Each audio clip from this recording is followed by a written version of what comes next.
أعوذ بالله من الشيطان الرجيم. بسم الله الرحمن الرحيم. الحمد لله الذي أنزل على عبده الكتاب ولم يجعل له عوجا قيما لينذر بأسا شديدا من لدنه ويبشر المؤمنين الذين يعملون الصالحات أن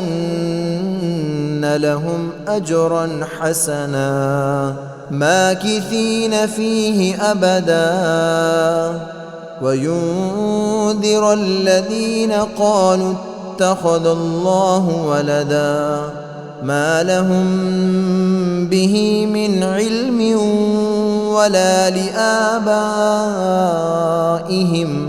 كبرت كلمة تخرج من أفواههم إن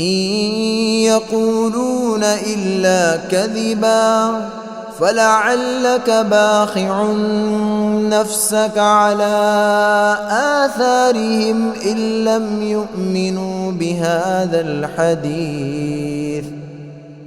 لم يؤمنوا بهذا الحديث أسفا إنا جعلنا ما على الأرض زينة لها لنبلوهم أيهم أحسن عملا وإنا لجاعلون ما عليها صعيدا جرزا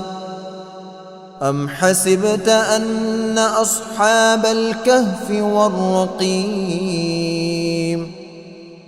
أصحاب الكهف والرقيم كانوا من آياتنا عجبا إذ أوى الفتية إلى الكهف فقالوا ربنا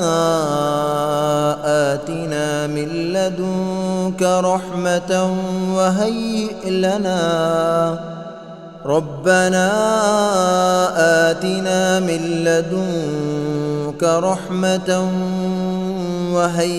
لنا من أمرنا رشدا فضربنا على آذانهم في الكهف سنين عددا ثم بعثناهم لنعلم أي الحزبين أحصى لما لبثوا أمدا نحن نقص عليك نبأهم بالحق إنهم فتية آمنوا بربهم وزدناهم هدى وربطنا على قلوبهم إذ قاموا فقالوا ربنا رب السماوات والأرض لن ندعو من دونه إلها لقد قلنا إذا شططا هؤلاء قوم اتخذوا من دونه آلهة لولا يأتون عليهم بسلطان بين فمن أظلم ممن افترى على الله كذبا وإذ اعتزلتموهم وما يعبدون إلا الله فأووا إلى الكهف ينشر لكم ربكم من رحمته ويهيئ لكم من أمركم مرفقا وترى الشمس إذا طلعت تزاور عن كهفهم ذات اليمين وإذا غربت تقرضهم ذات الشمال وهم في فجوة منه ذلك من آيات الله من يهد الله فهو المهتد ومن يضلل فلن تجد له وليا مرشدا وتحسبهم أيقاظا وهم رقود ونقلبهم ذات اليمين وذات الشمال وكلبهم باسط ذراعيه بالوصيد لو اطلعت عليهم لوليت منهم فرارا ولملئت منهم رعبا وكذلك بعثناهم ليتساءلوا بينهم قال قائل منهم كم لبثتم قالوا لبثنا يوما أو بعض يوم قالوا ربكم أعلم بما لبثتم فابعثوا أحدكم بورقكم هذه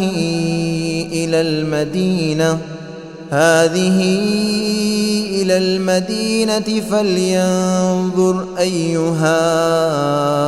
أزكى طعاما فليأتكم برزق منه وليتلطف ولا يشعرن بكم أحدا إنهم إن يظهروا عليكم يرجموكم أو يعيدوكم في ملتهم ولن تفلحوا إذن أبدا وكذلك أعثرنا عليهم ليعلموا أن وعد الله حق وأن الساعة لا ريب فيها إذ يتنازعون بينهم أمرهم فقالوا ابنوا عليهم بنيانا ربهم أعلم بهم قال الذين غلبوا على أمرهم لنتخذن عليهم مسجدا سيقولون ثلاثة رابعهم كلبهم ويقولون خمسة سادسهم كلبهم رجما بالغيب ويقولون سبعة وثامنهم كلبهم قل ربي أعلم بعدتهم ما يعلمهم إلا قليل فلا تمار فيهم إلا مراء ظاهرا ولا تستفت فيهم منهم أحدا ولا تقولن لشيء إني فاعل ذلك غدا إلا أن يشاء الله واذكر ربك إذا نسيت وقل عسى أن يهديني ربي لأقرب من هذا رشدا ولبثوا في كهفهم 300 سنين وازدادوا 9 قل الله أعلم بما لبثوا له غيب السماوات والأرض أبصر به وأسمع ما لهم من دونه من ولي ولا يشرك في حكمه أحدا واتل ما أوحي إليك من كتاب ربك لا مبدل لكلماته ولن تجد من دونه ملتحدا واصبر نفسك مع الذين يدعون ربهم بالغداة والعشي يريدون وجهه ولا تعد عيناك عنهم تريد زينة الحياة الدنيا ولا تطع من أغفلنا قلبه عن ذكرنا واتبع هواه وكان أمره فرطا وقل الحق من ربكم فمن شاء فليؤمن ومن شاء فليكفر إنا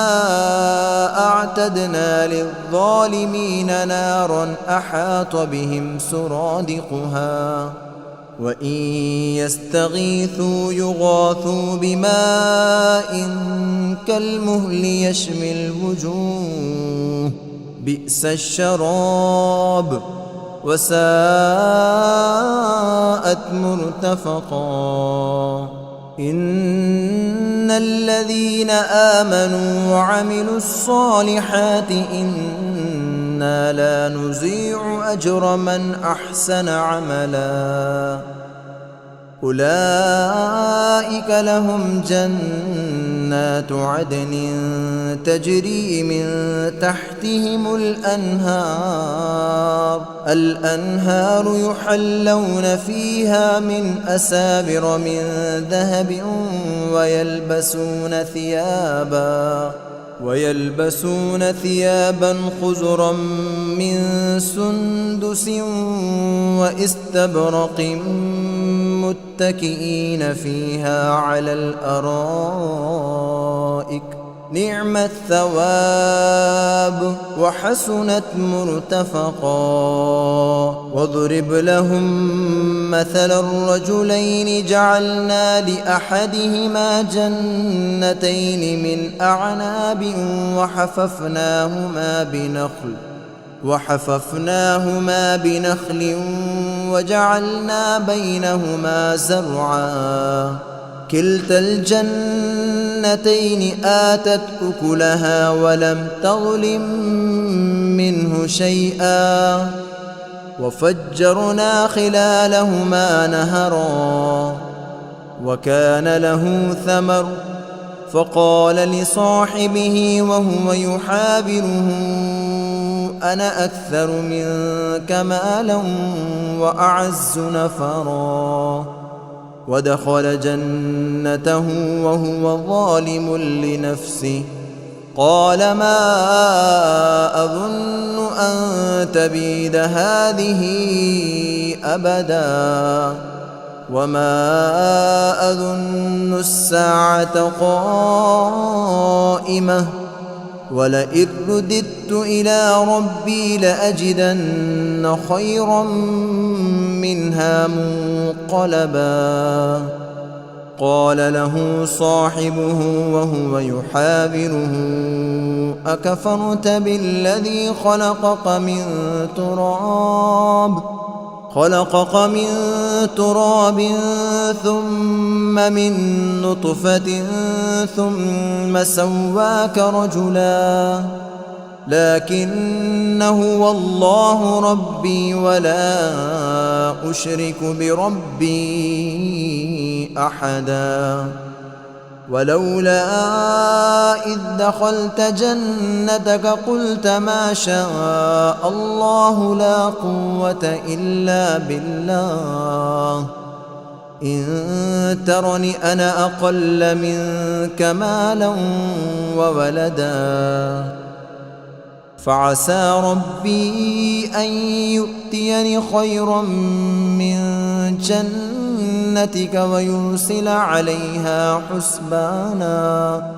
عليها حسبانا من السماء فتصبح صعيدا زلقا أو يصبح ماؤها غورا فلن تستطيع له طلبا وأحيط بثمره فأصبح يقلب كفيه على ما أنفق فيها على ما أنفق فيها وهي خاوية على عروشها ويقول يا ليتني لم أشرك بربي أحدا ولم تكن له فئة ينصرونه من دون الله وما كان منتصرا هنالك الولاية لله الحق هو خير ثوابا وخير عقبا وضرب لهم مثل الحياة الدنيا كماء إن أنزلناه من السماء فاختلط به نبات الأرض فأصبح هشيما تذروه الرياح وكان الله على كل شيء مقتدرا المال والبنون زينة الحياة الدنيا والباقيات الصالحات خير عند ربك ثوابا وخير أملا ويوم نسير الجبال وترى الأرض بارزة وحشرناهم فلم نغادر منهم أحدا وعرضوا على ربك صفا لقد جئتمونا كما خلقناكم أول مرة بل زعمتم أن لن نجعل لكم موعدا ووزع الكتاب فترى المجرمين مشفقين مما فيه ويقولون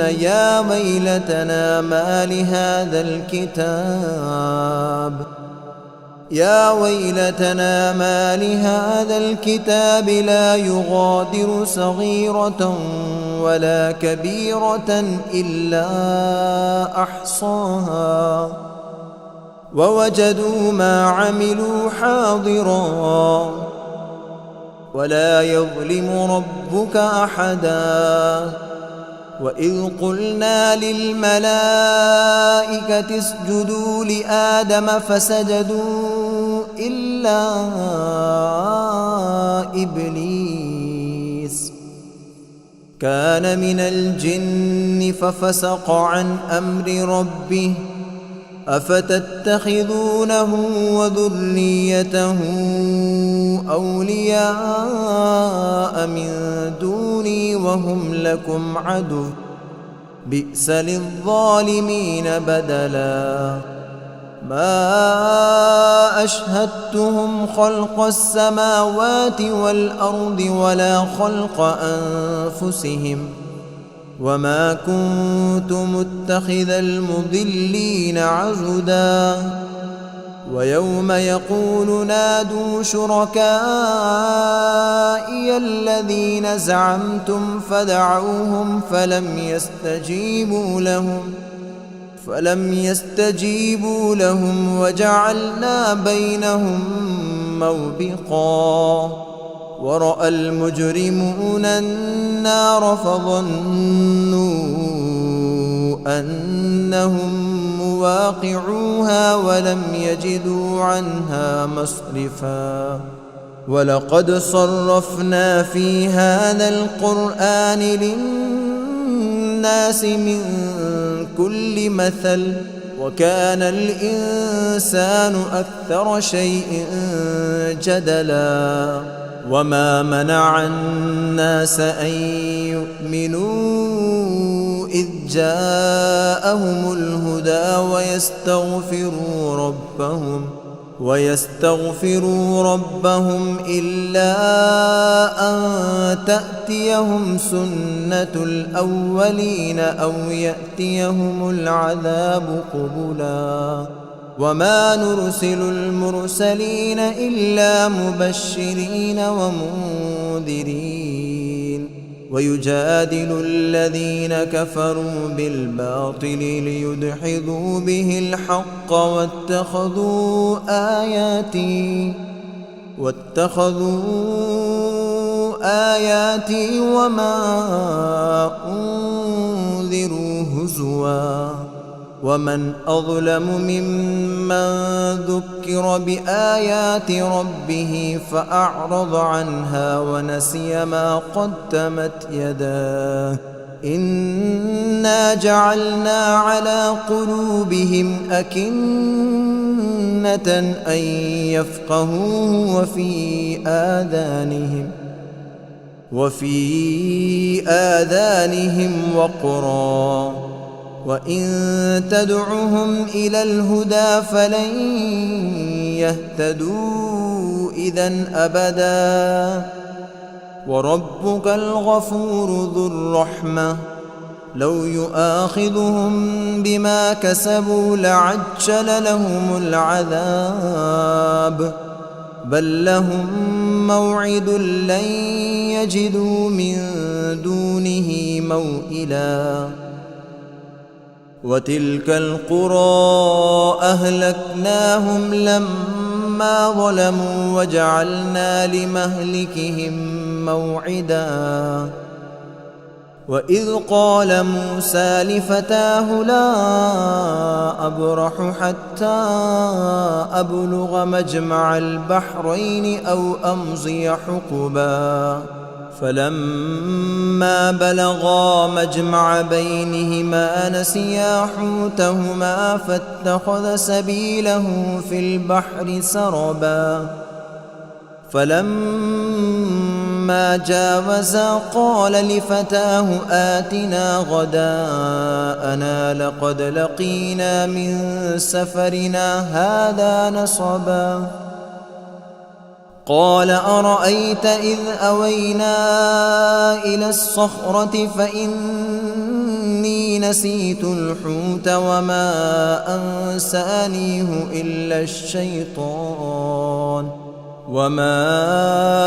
أنسانيه إلا الشيطان أن أذكره واتخذ سبيله في البحر عجبا قال ذلك ما كنا نبغي فارتدا على آثارهما قصصا فوجدا عبدا من عبادنا آتيناه رحمة من عندنا وعلمناه من لدنا علما قال له موسى هل أتبعك على أن تعلمني مما علمت رشدا قال إنك لن تستطيع معي صبرا وكيف تصبر على ما لم تحط به خبرا قال ستجدني إن شاء الله صابرا ولا أعصي لك أمرا قال فإن اتبعتني فلا تسألني عن شيء حتى أحدث لك منه ذكرا فانطلقا حتى إذا ركبا في السفينة خرقها قال أخرقتها لتغرق أهلها لقد جئت شيئا إمرا قال ألم أقل إنك لن تستطيع معي صبرا قال لا تؤاخذني بما نسيت ولا ترهقني من أمري عسرا فانطلقا حتى إذا لقيا غلاما فقتله قال أقتلت نفسا زكية بغير نفس لقد جئت شيئا نكرا قال ألم أقل لك إنك لن تستطيع معي صبرا قال إن سألتك عن شيء بعدها فلا تصاحبني قد بلغت من لدني عذرا. فانطلقا حتى إذا أتيا أهل قرية استطعما أهلها فأبوا أن يضيفوهما فوجدا فيها جدارا يريد أن ينقض فأقامه. قال لو شئت لاتخذت عليه أجرا. قال هذا فراق بيني وبينك، سأنبئك بتأويل ما لم تستطع عليه صبرا. أما السفينة فكانت لمساكين يعملون في البحر فأردت أن أعيبها وكان وراءهم ملك يأخذ كل سفينة غصبا. وأما الغلام فكان أبواه مؤمنين فخشينا أن يرهقهما طغيانا وكفرا،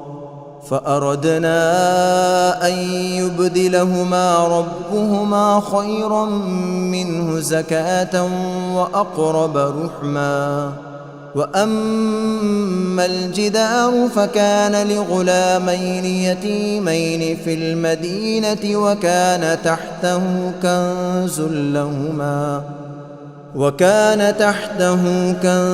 لهما وكان أبوهما صالحا.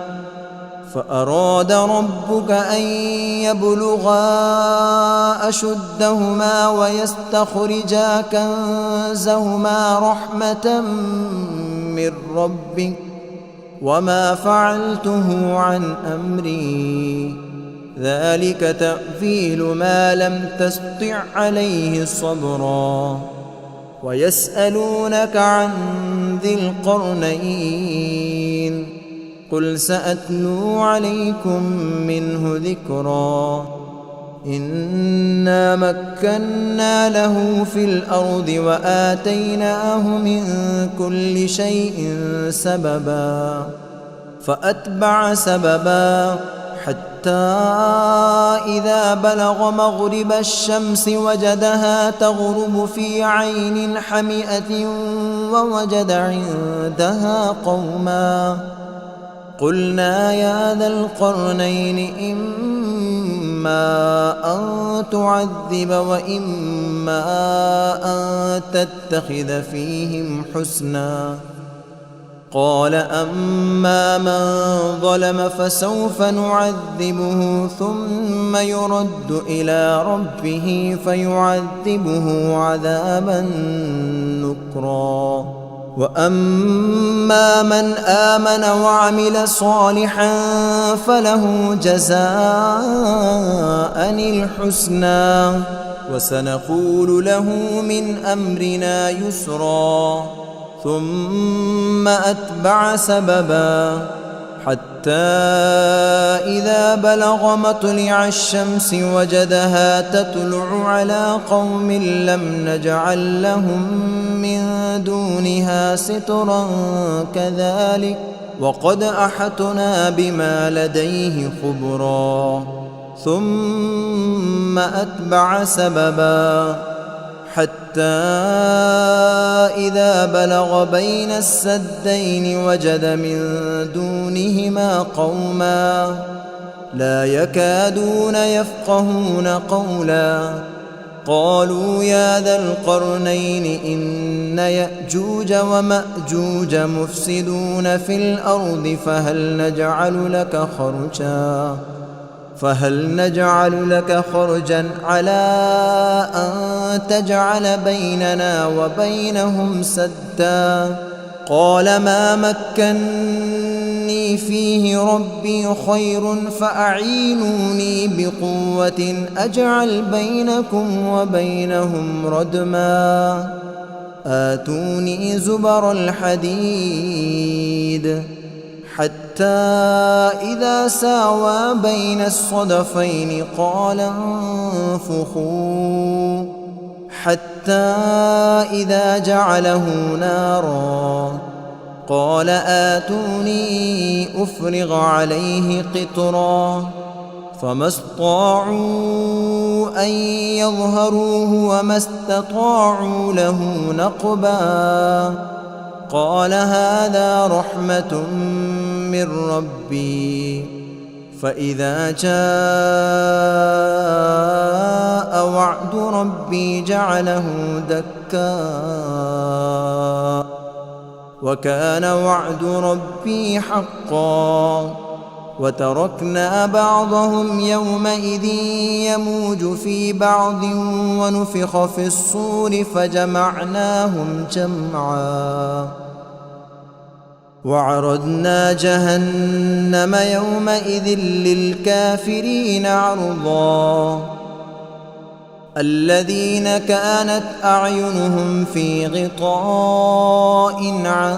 ذكري وكانوا لا يستطيعون سمعا أفحسب الذين كفروا أن يتخذوا عبادي من دوني أولياء إنا أعتدنا جهنم للكافرين نزلا قل هل ننبئكم بالأخسرين أعمالا الذين ضل سعيهم في الحياة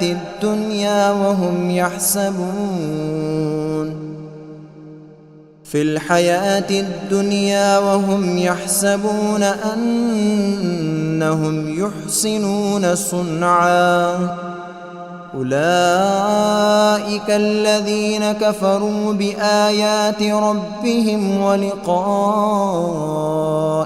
فحبطت أعمالهم فلا نقيم لهم يوم القيامة وزنا ذلك جزاؤهم جهنم بما كفروا واتخذوا آياتي ورسلي هزوا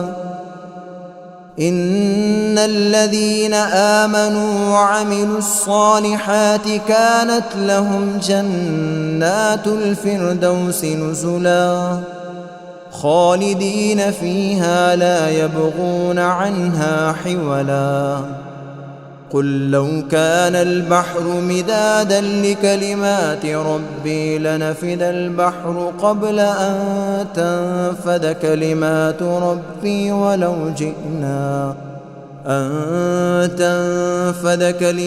ربي ولو جئنا بمثله مددا قل إنما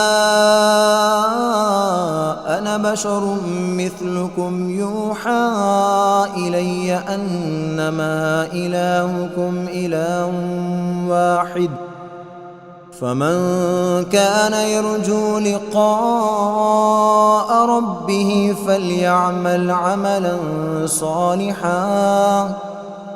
فليعمل عملا صالحا ولا يشرك بعبادة ربه أحدا.